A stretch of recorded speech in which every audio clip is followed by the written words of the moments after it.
Le moi qui s'est porté volontaire n'en sortira jamais vivant. Un autre moi sera libre un jour. Timur Zafarov est un jeune musicien ukrainien. Il s'est engagé dans l'armée dès le lendemain de la guerre en Ukraine. Pendant 1 an, il a partagé ses doutes, ses peurs et ses espoirs dans un journal de bord publié sur son compte Instagram. Avec son accord, nous l'avons traduit et publié dans Libération. Épisode 2, j'en ai tellement marre de toute cette merde. 26 mars 2022, 9h02. Je vois un homme blessé et je suis triste. Je vois un homme blessé et je suis heureux.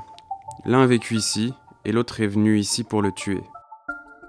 Désormais, mon esprit est simple, animal. Toute émotion est dictée par les conditions physiques de base des Ukrainiens et des Russes. Chaque jour, j'ai essayé de cataloguer ici les nouveaux abîmes atteints par la Russie. Mais la vie nous rattrape. Alors voici un récapitulatif. Mariupol totalement assiégé. Bombe au phosphore. Violation de la Convention de Genève. Déportation forcée vers des camps en Russie. Projet d'utilisation de la guerre chimique dans les grandes villes, y compris Kiev. Liste d'intellectuels à exécuter. La Croix-Rouge travaille avec la Russie et y ouvre une base. Poutine se plaint d'être cancelled et se compare à J.K. Rowling. Et bien d'autres choses encore. Des civils sont morts. Des villes sont bombardées jour et nuit. Kharkiv a été touché 54 fois en une seule nuit. Pourtant, nous tenons bon. Nous continuons. 29 mars 2022, minuit 57. J'ai eu droit à 3 minutes de temps libre. Il est minuit et demi, le jour de mon 27e anniversaire. Je suis dans l'armée, en guerre contre le fascisme. Je serai debout toute la nuit, pas en train de chanter au karaoké, ou de donner un concert, ou de boire des coups avec mes amis, mais ici, et je cite, « Ce que nous faisons est secret ». Je pense que ce dernier mois, c'est devenu ma principale préoccupation au monde. C'est plus grand que la musique, et je me sens bien avec ça. Les Russes ont tué des enfants au cours des dernières 24 heures. Ils ont lancé des missiles sur nous, ils continuent de nous tuer, chaque minute, chaque heure. J'ai eu de la chance jusqu'à présent. Et je n'ai pas de blague à faire sur le club des 27, je n'en aurai jamais. Ceci étant dit, il y a encore une partie de ce terrible anniversaire que j'ai planifié et que je peux faire. Et je cite l'immense et très regretté DCB, le musicien David Berman, fondateur de Silver Jews. C'est parti. En 27 ans, j'ai bu 50 000 bières et elles déferlent sur moi comme la mer sur une jetée. 2 avril 2022, 19h13. À propos de l'interview dans Mixmag. Comment est-il possible de réaliser des interviews pendant la guerre? Comment puis-je poster ces stories sur Instagram? Je ne suis pas sur les lignes de front et nous ne sommes pas en 1943. Je suis en service actif, oui, et j'ai beaucoup de travail, la plupart du temps non violent, mais je suis souvent proche d'une prise de courant, parfois un générateur, et j'ai la 3G, elle couvre toute l'Ukraine quand je suis dehors. J'ai le temps de dormir, jusqu'à 6 heures parfois. C'est à ce moment-là que je me suis allongé sur le sol en uniforme et que j'ai tapé des réponses pour Paul Hanford dans mes notes d'iPhone. Il m'a envoyé des questions le 25 mars, il m'a fallu plusieurs nuits pour finir. J'espère que cela explique mon grand changement de carrière. Je suis sincèrement reconnaissant à tout le monde pour le soutien et je voulais juste clarifier cela, parce que j'avais le temps. Les interviews sont également plus faciles à réaliser qu'un journal de bord, parce qu'on est limité. Je ne parlerai probablement pas de grand-chose si on ne me le demandait pas. Mon esprit est ailleurs, et en désordre. N'importe quel semblant de direction que l'on me donne est un soulagement. C'est pourquoi je ne tiens presque plus de journal, ça et le manque de temps. J'avais l'habitude de commenter les crimes de guerre de la Russie, mais je suis tellement fatigué, anesthésié. Et je ne me souviens plus si les images de mines antipersonnelles dans nos villes sont sorties vendredi ou jeudi. Il y a un mois, cela m'aurait choqué. Maintenant, je vois un soldat mort, avec sur lui des bijoux et des dollars qu'il a pillés quelque part, et je suis à peine surpris. Maintenant, j'entends qu'il déporte des milliers d'Ukrainiens dans des camps de filtration, et je n'ai aucune idée de comment écrire sur ce sujet. J'en ai tellement. tellement marre de toute cette merde. 3 avril 2022, 8h04. Routine quotidienne. Se faire réveiller par une sirène, attraper un fusil, courir pour s'abriter. Lire les infos, voir des gens morts. Des civils dans les rues des villes juste libérées, abattus en masse. Les mains attachées dans le dos. Voir le corps de 4 ou 5 femmes nues, qui ont été violées puis brûlées. Mais leurs corps ne se sont pas consumés complètement. Voir un civil, torturé pendant un certain temps, jeté dans un trou pour y mourir. Voir des corps en vêtements colorés, tout tordus et difformes, gisant dans la boue. Voir une route couverte de cadavres. Voir une ville qui a été libérée du fascisme en 2022. Être conscient du fait que, quoi que nous sachions de cette guerre génocidaire, nous découvrirons qu'elle est probablement au moins 2 fois pire. Considérer que sans avions de combat modernes qui pourraient facilement nous être fournis pour environ 500 millions de dollars, cela pourrait durer des années. Prendre le petit déjeuner. 3 avril 2022, 21h45. Je sors pour fumer une cigarette, il est 21h. Je salue quelqu'un et j'entends 2 autres personnes dire « son vagin était complètement déchiré ». Et je sais immédiatement qu'il parle d'une des fillettes de 10 ans retrouvée morte à Boutcha. Je retourne à l'intérieur et j'entends un soldat de mon unité. Ils ont apporté des crématoriums portables et je sais qu'ils parlent des véhicules que les Russes ont inclus avec leurs chars pour détruire les cadavres qu'ils prévoyaient de faire de nos civils. Je quitte la pièce et j'entends quelqu'un dire « l'Allemagne ne sera pas de notre côté ». Et je sais qu'ils parlent de l'Allemagne qui ne sera pas de notre côté. Ce sont les pires jours de ma vie et je vous l'accorde, j'ai eu une vie plutôt facile donc... Ce sont les pires jours pour tous les Ukrainiens. Ils resteront à jamais les pires jours de nos vies. 4 avril 2022, 23h40.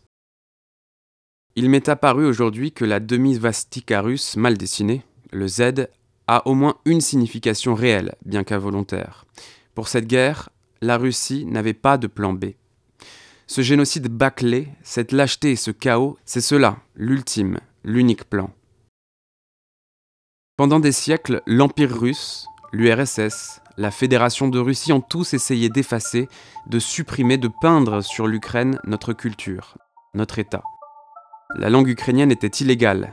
Nous avons été affamés à mort pendant l'Holodomor dans les années 30. Nous étions des kripaks, en gros des esclaves. Je parie qu'il suffirait d'une simple lecture de notre histoire sur Wikipédia pour compter au moins 25 cas où la Russie a tenté de tuer autant d'entre nous qu'elle le pouvait. Ceci est la 26e tentative, la dernière lettre de l'alphabet, le plan Z. Bientôt, après ceci, nous serons enfin libres. 10 avril 2022, 19h27. Il pleut. Il pleut tout le temps. Je suis toujours couvert de boue et de suie grasse, toujours occupé, fatigué, toujours à courir partout. On m'a donné un meilleur casque, qui restera le mien jusqu'à ma mort ou la fin de la guerre. Je suis à la recherche d'un couvre-casque en tissu maintenant, parce que j'imagine que dégrader mon casque en écrivant « Meat is murder » dessus, ça va incommoder beaucoup d'officiers. Et ça me rappelle les photos d'un casque avec « Born to Kill » écrit dessus en immondes lettres majuscules, que j'ai vu dans un rapport sur une unité russe détruite. Qui était ce gamin ? Quel genre de personne faut-il être pour regarder Full Metal Jacket et continuer à y aller ? Continuer à tuer et violer, être un fasciste, avec une putain de référence débile à Kubrick, écrite sur ton putain de marqueur de merde, sur ton putain de casque de merde. Et le pire, c'est qu'une partie de moi ne peut s'empêcher de nous comparer, de me demander si je suis si différent de lui que ça. Oui, parce que je n'écrirai pas au marqueur directement sur le casque, que j'attendrai d'avoir une housse en tissu pour cela, au cas où le résultat serait tout moche et que j'ai besoin de le refaire. Parce que j'ai aimé les Smiths. Parce que je ne suis pas un fasciste. 11 avril 2022, 22h31. Aujourd'hui, là où mon unité vient d'être transférée après des heures de travail, quand j'ai demandé si je pouvais me laver les mains quelque part, ils m'ont dit de courir jusqu'à la rivière. Je ne l'ai pas fait et mes mains sont encore sales. Ce soir, dernière douche jusqu'à Dieu sait quand, Et ensuite, nous sommes Dieu sait où à faire Dieu sait quoi que seul le commandement sait. Je n'ai pas encore pu laver mon uniforme et je porte la même paire de bottes depuis le 26 février. Mes 2 armes sont un fusil d'assaut et une clé USB. Je porte les 2 sur moi en permanence. Jusqu'à présent, la clé USB a causé plus de dégâts, je pense. Pourtant, je me sens de plus en plus seul, comme s'il n'y avait que nous ici, roulant dans un véhicule intégralement métallique, et que ce qui nous attend sont des années de mort, de transport de munitions sous la pluie, dans la boue, de fumer à toute vitesse, de sous-vêtements imbibés de sueur, d'ordre, de déplacement d'une unité à l'autre. Le moi qui s'est porté volontaire n'en sortira jamais vivant. Un autre moi sera libre un jour. Les Russes ont apporté des crématoriums mobiles et brûlent actuellement les corps, puisque c'est ce que font les fascistes, et ils le savent. Il faudrait que quelqu'un leur parle des procès de Nuremberg. Mon exemplaire, qui fut un jour neuf de l'attrape-cœur, a pris un sacré coup depuis que je l'ai mis dans ma poche avant de quitter mon appartement et de me rendre au centre de recrutement le plus proche le 26 février. Aujourd'hui, j'ai scotché le dos du livre pour ne plus que tout se détache. Ici, je l'ai plié en 2 alors que je tirais, agenouillé. Ici, de l'eau d'un tuyau a coulé dessus. 17 avril 2022, 22h11. La pluie éternelle. Combien j'ai personnellement gagné et appris au cours de ces 53 jours? Combien avons-nous perdu? J'ai reçu beaucoup de vêtements, des chaussures, un sac de couchage, un tapis en mousse, des sacs, des équipements, un casque. Des dizaines de milliers de personnes sont mortes à Mariupol et ont été réduites en cendres par les Russes. Anarchist Black Cross, Dresden, un collectif allemand d'entraide anarchiste, et mon ami Nata m'ont offert un gilet pare-balles. Des enfants, des tout petits, ont été violés. Leur corps et leur esprit ont été endommagés de façon permanente, sans raison, par les Russes. Les villes sont en ruine, tout le pays est bombardé quotidiennement, et ça continue.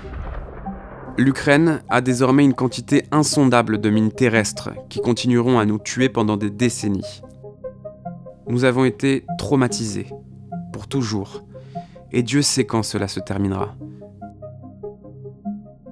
J'ai promis à ma compagne que nous nous réveillerons bientôt ensemble, mais qui suis-je pour faire ces promesses ?